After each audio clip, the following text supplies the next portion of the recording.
परदेशमै बस्ने रहर हैन, परदेशले उमेर लुट्यो सबै, सपना जति टुट्यो सबै। एक दुई साल अझै नगर गर, रित्तो हात कसरी फर्काउँ म घर।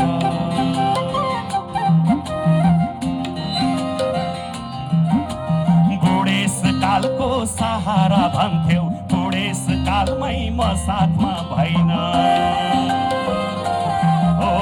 बुढेसकालको सहारा भन्थ्यौ, बुढेसकालमै म साथमा भइन।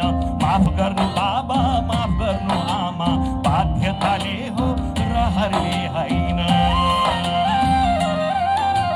फोनमा बोल्दा नि भक्कान फुट्छ, आँसु छल्किन्छ दुई आँखा भरि। फोनमा बोल्दा नि भक्कान फुट्छ, आँसु छल्किन्छ दुई आँखा भरि। आफ्नै बाउसँग भेट्न नपाउने अभागी मेरा छोरा र छोरी। आफ्नै बाउसँग भेट्न नपाउने अभागी